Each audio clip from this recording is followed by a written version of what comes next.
सर्वांना रामकृष्ण हरी, जय श्रीराम. खूप छान वाटतंय. आपल्या सगळ्यांच्या चेहऱ्यावरचा आनंद आहे आणि प्रभू हनुमंतरायाच्या, प्रभू रामाच्या साक्षीनं, सोमेश्वर भगवंताच्या साक्षीनं आज रामनवमीचा सत्संग आपण सगळे श्रवण करत आहात. सज्जनांनो, आपल्या भारतीय संस्कृतीमध्ये रामाचं चरित्र म्हणजे आदर्श चरित्र आहे. कसं आहे? आदर्श चरित्र आहे. खरंच आपल्या कुटुंबामध्ये आपण एकरूपाने कसं राहिलं पाहिजे.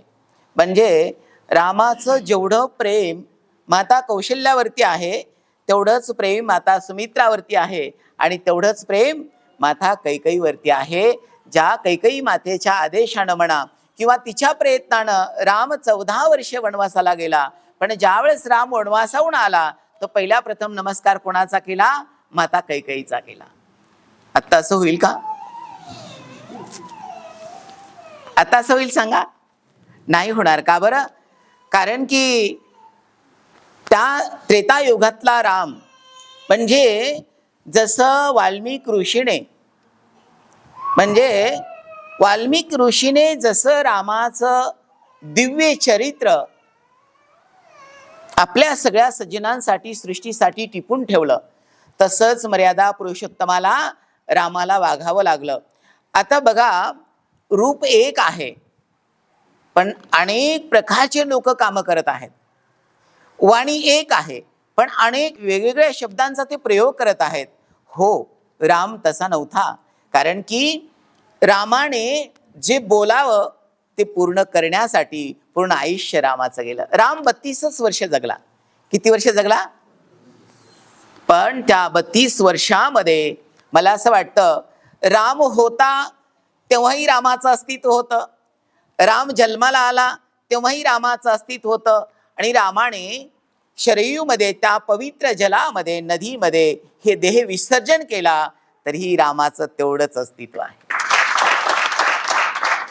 आणि विशेष जसं वाल्मिकीने रामाचं दिव्य चरित्र लिहिलं आणि ते दिव्य चरित्र परिपूर्ण जर कोणी श्रवण केलं असेल, धारण केलं असेल, ते दिव्य चरित्र मला असं वाटतं आत्तापर्यंत जर कोणी गात असेल तर त्याचं नाव आहे हनुमंतराय. म्हणजे हनुमंतरायासारखा भक्त, हनुमंतरायासारखा शिष्य, हनुमंतरायासारखा सेवक, हनुमंतरायासारखा देव आणि हनुमंतरायासारखा गुरु मला नाही वाटत की ह्या जगामध्ये कुठं तुम्हाला बघायला मिळेल. आणि आज अयोध्या नगरीमध्ये म्हणजे कोणताही प्राणी असो, राम जातीच्या आणि धर्माच्या पलीकडे आहे. राम आपल्या सर्वांच्या मनवृत्तीच्या आणि मला असं वाटतं वर्ण व्यवस्थेच्या पलीकडचा राम आहे. रामाला देह अवस्थामध्ये ज्याही काही क्रिया असतात त्याच्या पलीकडचा राम आहे. राम म्हणजे मला असं वाटतं सहज कोणाच्या मुखात येईल का? आणि सहज जर कोणाच्या मुखात आला असतं तर किती चिखार गर्दी असती सांगा बरं तुम्ही. बहुत सुकृताची जोडी म्हणून विठ्ठले आवडी. म्हणजे अनंत जन्माचं सुकृत पुण्य आणि ह्याही जन्माचं पुण्य मला असं वाटतं चांगलं शील, चांगली वाणी, चांगलं कर्म, चांगलं समर्पण, चांगलं अध्यात्म जर असेल तरच राम मुखात येईल, नाही तर राम मुखात येणार नाहीये. साधू संत सांगून गेले, नाम फुकाचे फुकाचे देवा पंढरी रायाचे. नाम जरी फुकटचं असेल तर आपल्या मुखामध्ये येतं का सांगा बरं? नाहीये. कारण की नाम मुखात येण्यासाठी पहिल्या प्रथम तर तुम्हाला पात्र बनावं लागेल. म्हणजे आज अयोध्या नगरीमध्ये जेवढा आनंद आहे तेवढाच अंजनी नगरीमध्ये आनंद आहे. कारण विचार करा ना, अयोध्या नगरी कुठं आहे आणि अंजनी नगरी कुठं आहे सांगा बरं? म्हणजे महाराष्ट्र, मी जेवढे धन्य धन्य धन्य म्हणू महाराष्ट्राबद्दल तेवढं कमी आहे. मला कित्येक जन्म घ्यावा लागतील की धन्य महाराष्ट्र म्हणण्यासाठी. कारण की हनुमंतराचा जन्म महाराष्ट्रामध्ये आणि अंजनेरीला झालेला आहे. बघा ना, म्हणजे विशेष आपण जर भूभागाचा विचार केला, भूगोलीय जर आपण विचार केला तर विचार करा, रामाच्या पदस्पर्शाने पावन झालेली नाशिक भूमी म्हणजे त्या नाशिक भूमीला पंचवटीमध्ये दिव्य रामाने, मर्यादा पुरुषोत्तम रामाने अक्षरशः पदयात्रा केली. कपालेश्वरासारखा भगवान परमात्मा, ब्रह्महत्याचं पातक त्रिभुवनामध्ये घेऊन फिरणारा तो भगवान शिव, आशुतोष भगवान, म्हणजे रामाच्या चरण कमलाचा प्रभाव पहा. म्हणजे रामकुंडामध्ये स्नान केल्याच्या नंतर, या गोदावरीचं गोदावरीचं स्नान केल्याच्या नंतर ब्रह्महत्याचं पातक भगवान शंकराचं गेलं, अशी पवित्र नाशिक भूमी. आणि त्या पवित्र नाशिक भूमीमध्ये राम मर्यादा पुरुषोत्तम राहिला. आणि आपल्या सगळ्यांना मला असं वाटतं, देव म्हणजे या मृत्यू लोकामध्ये देवानं जन्म घेणं, अवतार घेणं, सगुण रूपामध्ये या दिव्य भूमीमध्ये येणं, म्हणजे मला असं वाटतं या नाशिक भूमी आणि त्र्यंबक भूमी, अंजनी भूमी, म्हणजे मला असं वाटतं हे पंचकृषी जी आहे ना, ऋषी मुनी, आपण जर परिचय द्यायचा म्हटलं तर म्हणतात महाराष्ट्र ही संतांची भूमी आहे, कर्मभूमी पण जन्मभूमी पण. जेवढं आज अयोध्याला महत्व आहे तेवढंच नाशिकला, अंजनीला आणि त्र्यंबकेश्वरला महत्व आहे. कारण की महाराष्ट्राचं भ्रमण रामाने करत असताना, म्हणजे या दंडकारण्यामध्ये एवढ्या मोठ्या उंचीचे झाडं होते. सर्वात उंच झाड जर कोणचं असेल तर ते अशोकाचं झाड आहे. म्हणजे या दंडकारण्यामध्ये एवढे मोठे मोठे झाडं, आणि ज्या वेळेस राम दोनदा आले, लक्ष असू द्या, म्हणजे राम शिलवान कसा आहे, राम बलवान कसा आहे, राम साक्षात परब्रह्म कसा आहे, राम सर्व व्यवस्थेच्या पलीकडचा कसा आहे, राम मर्यादा पुरुषोत्तम कसा आहे, राम कसा आहे, याच्यासाठी पहिल्या प्रथम राम ज्यावेळेस 14-15 वर्षाचे होते त्यावेळेस विश्वामित्रासोबत आले आणि या दंडकारण्याचं रक्षण करायचं होतं, साधू संतांचं धर्माचं रक्षण करायचं होतं. त्यावेळेस दगडाची शिळा रामाच्या चरण कमलाने, चरण धुलीने ती स्त्री झाली. म्हणजे विचार करा तुम्ही, श्रीराम शक्तीपीठामध्ये मुखी राम नामाचा उच्चार, सुखिया जीवनी तो नर, म्हणजे किती विवेकाने, किती मला असं वाटतं विचार करून साधनेतून ते मुखामध्ये तो महामंत्र आला असेल. रामाच्या चरण कमलाच्या धुलीने एक दगडाची स्त्री होऊ शकते आणि अनंत जन्माच्या काही कर्मामुळे ती शिळा झाल्यामुळे तिला सद्गती, जिवंतपणी मुक्ती मिळू शकते. ही नगरी अंजनी नगरी आहे, ही त्र्यंबक नगरी आहे, ही नाशिक नगरी आहे, हे दंडकारण्य आहे. आणि मर्यादा पुरुषोत्तम दोनदा आला. एकदा त्याच्या चरण कमलाचा मला असं वाटतं स्पर्श झाल्याच्या नंतर जीवन कसं उद्धारून जातो. आणि राम मर्यादा पुरुषोत्तम दुसऱ्या वेळेस आला, ज्या वेळेस सीता मैयाचं हरण झालं. आणि म्हणजे देव आहे, लक्ष असू द्या, देवाची बायको चोरून नेणं एवढं सोपं आहे का सांगा बरं. म्हणजे तरीही राम अंतर्यामी, राम जगाचा मालक, राम जगाचा प्राण, राम जगाचं अस्तित्व, राम जगाचं मांगल्य, म्हणजे राम जगाचं मांगल्य असून सध्या रामाने कोणताही आरोप केला नाही. म्हणजे काही लोक असे म्हणतात मग राम तर अंतर्यामी होता, मग सीता मैयाला का बरं शोधलं नाही, हनुमंतरायाच का बरं तिथपर्यंत गेले. म्हणजे हनुमंतरायाला वाल्मिकी ऋषींनी जे हनुमंतरायाचं वर्णन केलं होतं रामायणामध्ये, म्हणजे सीता मैयाचं संशोधन कोण करणार आहे, तर रामाचा परमभक्त करणार आहे. म्हणजे रामाचा भक्त एवढा पॉवरफुल असेल तर राम किती पॉवरफुल आहे सांगा. म्हणजे आता रामासारखं वागता तर येणारच नाहीये. रामाच्या मार्गाने जाण्यासाठी लोक खूप, मला असं वाटतं खूप महागा आहेत. मी मुद्दाम, मला असं वाटतं या मनुष्य जन्माचा उद्धार व्हावा, ही वाणी पवित्र होवी, हे देह पवित्र व्हावं, कानाची श्रवण शक्ती चांगली असावी, वाणीनं चांगलं वक्तव्य करावं, वाणीनं चांगलं बोलावं, म्हणून रामाच्या चरित्राचा मी उच्चार करत आहे. मी अहोभाग्य समजतो. हनुमंतरायाला मी थँक्यू म्हणेल आणि तुम्हा सर्वांना थँक्यू म्हणेल की हा साधूचा जन्म गुरुदाला प्राप्त झाला. आपण सगळं सहाय्य करतात आणि रामाने कसल्याही प्रकारे कोणताही रावणाचा द्वेष न करता मला असं वाटतं हनुमंतरायाला मोठेपणा देऊन रामाची सेवा करण्यासाठी, त्यांचं मंगल वाक्य पूर्ण करण्यासाठी, ऋषीमुनींची वाणी लिखाण पूर्ण करण्यासाठी हनुमंतराने सेवा केली. सीतामय्याला रामाच्या चरण कमलामध्ये आणून सोडलं. पण विचार करा ना, एखादी गोष्ट जर आपण केली तर आपल्याला किती अहंकार येतो. माणूस जर भरा पुस्तकं वाचून जर मोठा झाला, फार विद्वान झाला की मग त्यांना संतही कमी वाटायला लागतात, महापुरुषही कमी वाटायला लागतात. आणि त्या माणसाला असं त्याला वाटत नाही की मी पुस्तकं वाचून बोलतोय, त्याला असं वाटतं मला देव तत्व आलेलं आहे किंवा देवत्व मी प्राप्त केलेलं आहे. आता मी पुस्तकं वाचून फार विद्वान झालो आहे की माझ्या समोर मला संतही छोटे वाटताय, देवही छोटा वाटतो, राष्ट्रही छोटा वाटतो, महापुरुष छोटे वाटतात. मग असे लोक अतिशय अतिशय छोटे असतात. उदाहरण राजहंसाचं आणि कावळ्याचं मी देईल. राजहंस हे राजहंसच आहे आणि कावळा, दोन्ही पक्षी आहेत, रक्षा असू द्या, पण गुण सिमठम वेगळे आहेत, कलर वेगळा आहे आणि करणी सत्य वेगळी आहे आणि कर्म सध्या वेगळा आहे. कावळ्याचंही कर्म बघा, दोन्ही पशु आहेत, दोन्ही पक्षी आहेत. आणि राजहंसाचं बघा राजहंसाचं भोजन बघा आणि कावळ्याचं पण भोजन बघा. पुस्तकं वाचणारा किती मोठा पंडित झाला तरी साधू संतांसारखा मोठा होऊ शकत नाहीये. सज्जनांनो, आज अयोध्या नगरीमध्ये अयोध्या नगरीचं वर्णन केलेलं आहे, अयोध्या नगरीच्या पुण्याचं वर्णन केलेलं आहे.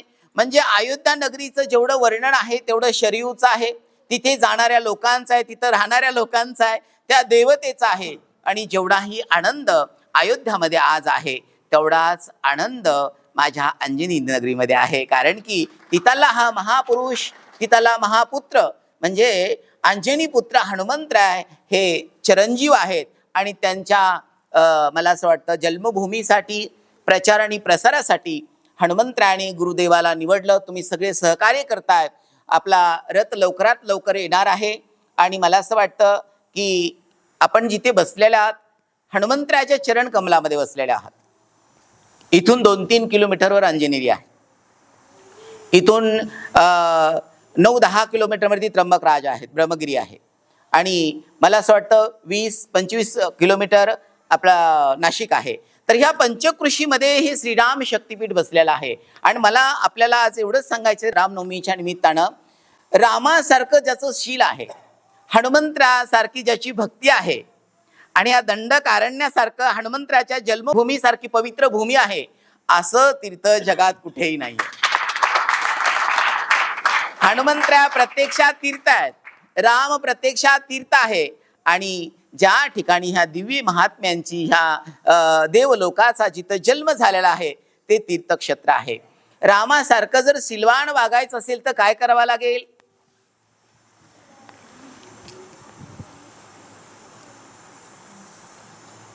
संत कबीर म्हणतात, गुरु मूर्ती गती चंद्रमा, सेवक नयन चकोर, 8 प्रहर निरकत रहे गुरु मूर्ती की ओर.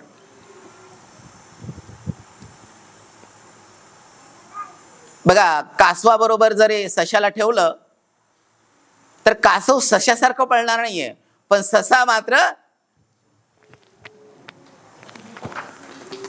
तुमच्या लक्षात येतंय. कारण की सशाच्या सोबतीला कासव असेल तर कासव सशासारखं पळेल का सांगा बरं? ससा कुणासारखा पळेल? संतांच्या संगतीत आल्याच्या नंतर आपण सर्व सज्जन बदलायला हवाय. आपण सगळ्यांनी काय करायला पाहिजे?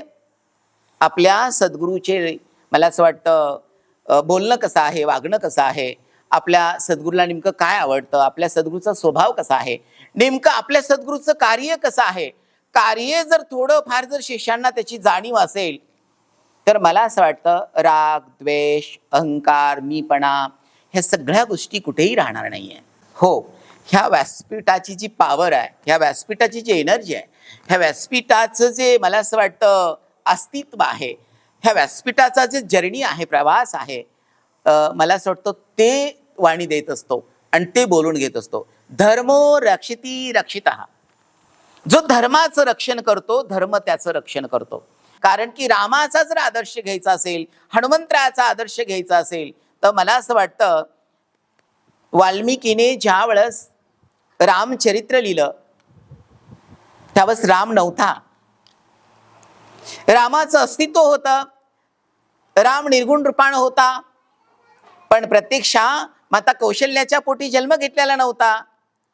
तरीही रामाने, हनुमंतरायाने, सर्व सकल संतांनी, पूर्ण संतांच्या मांदियाळीनी त्या चरित्रावरती विश्वास ठेवला आणि जसं वाल्मिकीनं लिहिलं तसाच समाज वागला. असं समजायचं देवाच्या ज्या मूर्त्या आहेत ना ते संत आहेत, जे शिवलिंग आहेत ना ते संत महात्मे भगवंत आहेत, जे सत्याचं आचरण करतात. म्हणजे बोले तैसे चाले त्याची बंधावी पाऊले, आपला शब्द पूर्ण करण्यासाठी पूर्ण आयुष्य ते घालवतात. चाहे भगवंत परीक्षा घेऊ, समाज परीक्षा घेऊ, गुरु परीक्षा घेऊ, अगर आपल्या कर्मानुसार आपल्या परीक्षा राहो, कायम शेवटपर्यंत ते लोक परीक्षा देत असतात. आणि शेवटच्या क्षणाला अक्षरशः हरिश्चंद्र राजाच्याच कुळातला राम, म्हणजे हरिश्चंद्र राजाला शेवटपर्यंत परीक्षा द्यावा लागला. आणि भगवान परमात्माने धर्माने डोमाच्या माध्यमातून त्या हरिश्चंद्र राजाची परीक्षा घेतली. स्वप्नामध्ये दान केलेलं होतं सज्जनांनो, लक्ष असू द्या. स्वप्नामध्ये दान दिलेलं होतं, पण प्रत्यक्षात त्या सर्व धनाची चावी कोणाच्या हातात द्यावा लागली? विश्वामित्राच्या. आणि ज्या वेळेस ती चावी देऊन टाकली, कारण स्वप्नात दान केलेलं होतं. आता लोक बोलून सध्या दान करत नाही, कारण मी नाही सांगत, मी बोलत नाहीये, बोलून घेणारा कोणीतरी आहे. कारण की सतयुगामध्ये तप होतं, त्रेतायुगामध्ये ज्ञान होतं, 28व्या दोपार युगामध्ये यज्ञ याग होतं, आणि कलियुगामध्ये नाम आणि दान आहे. म्हणजे तुम्हाला जर ह्या महापुरुषांच्या मार्गाने जायचं असेल तर तुम्हाला कुठेतरी बदलावं लागेल, चेंज व्हावं लागेल, तुम्हाला प्रयत्न करावं लागतील. मनुष्य काहीही करू शकत नाहीये. आज जे आपलं अस्तित्व आहे हे प्रभू रामामुळे आहे, हनुमंतरायामुळे आहे.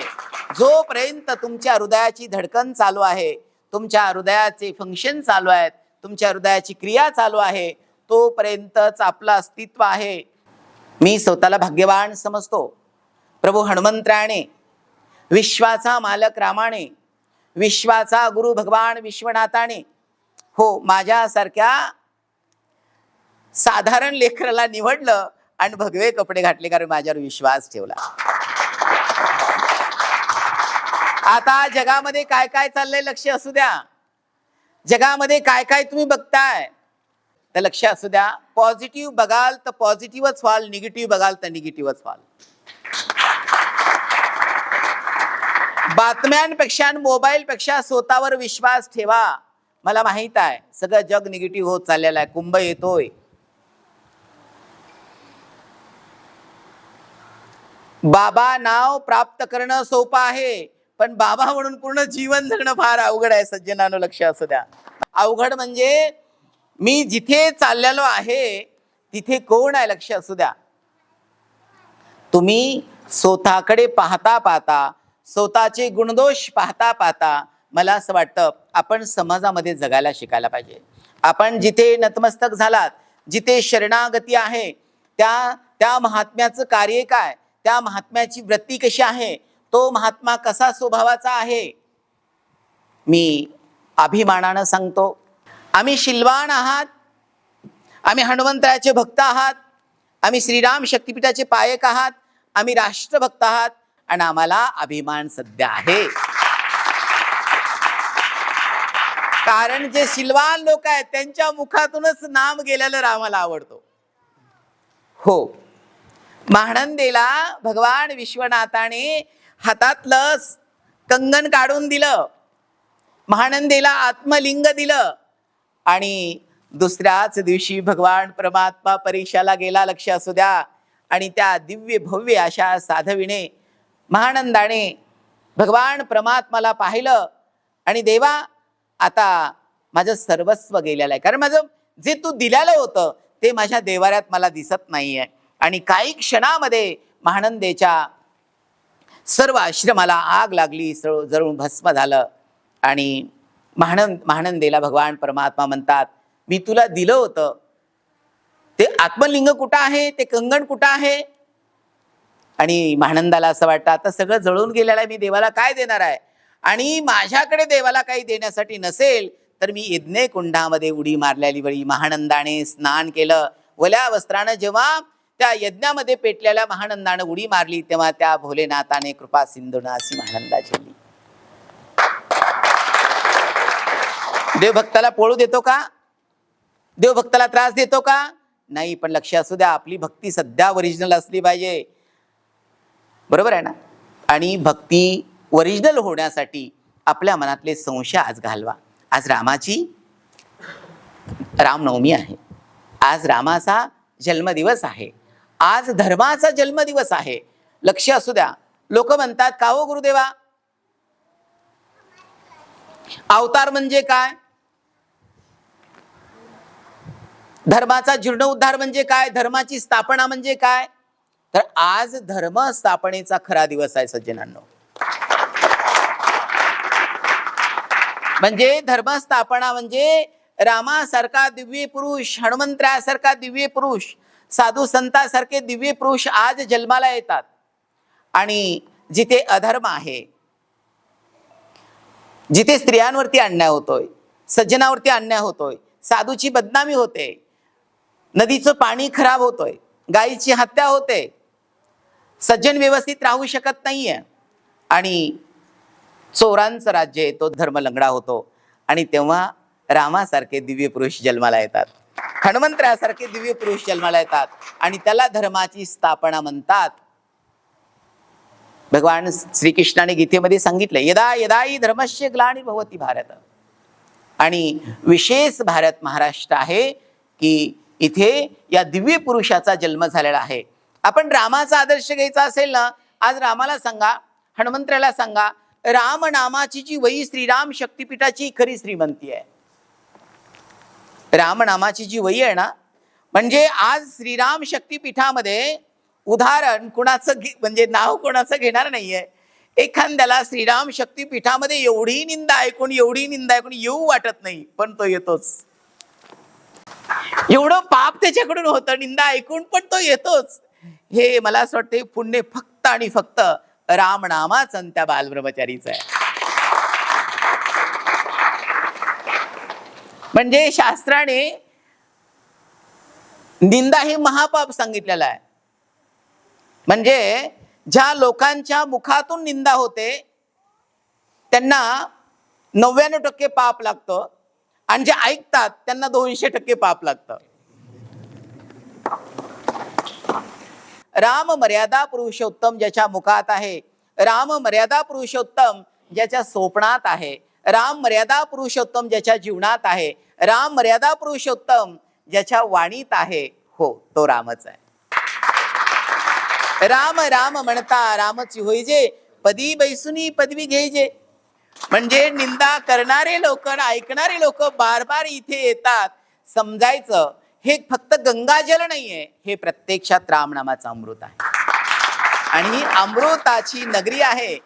श्रीराम शक्तिपीठामध्ये रात्रणी दिवस त्या निर्विनिराकार परमात्माचं, भगवान रामाचं, हनुमंतराचं चिंतन केलं जातं. हो तो दिसत नाहीये, पण आम्हाला नामाच्या माध्यमातून तो ऊर्जा देत असतो. आमच्याकडे निगेटिव्ह जरी माणूस आला तो आम्हाला पॉझिटिव्ह वाटतो, आणि पॉझिटिव्ह असला तरी आम्हाला तो देवासारखाच वाटतो. त्याचं नाव श्रीराम शक्तिपीठ आहे.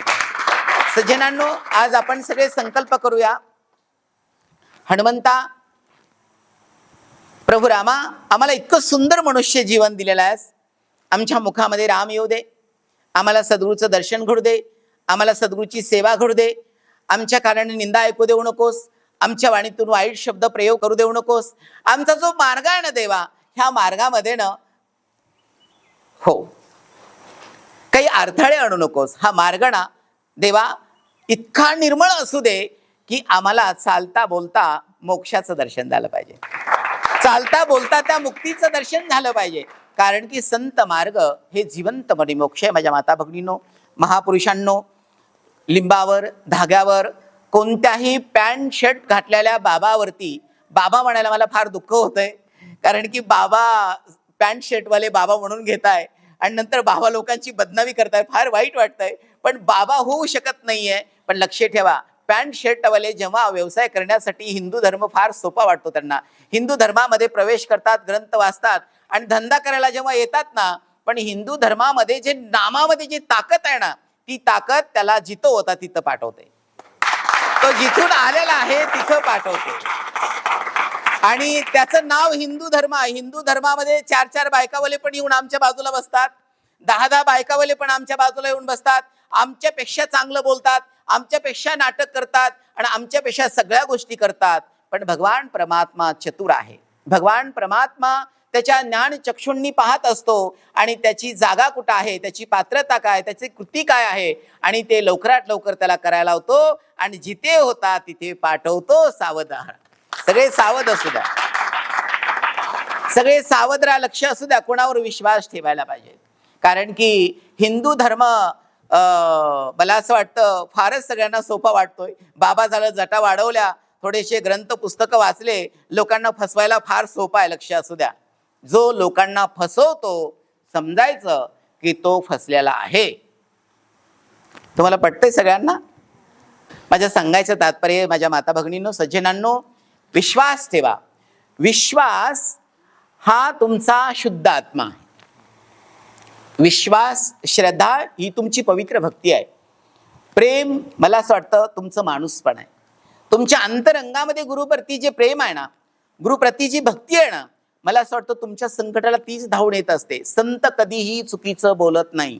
जर पुण्य कर्म केलं, दान धर्म केलं, नामचिंतन केलं, गुरुची सेवा केली, धर्माचं कार्य केलं, धर्मासाठी सहाय्य केलं, तर भगवान परमात्मा निश्चित तुम्हाला चांगल्या मार्गाला घेऊन जाईल.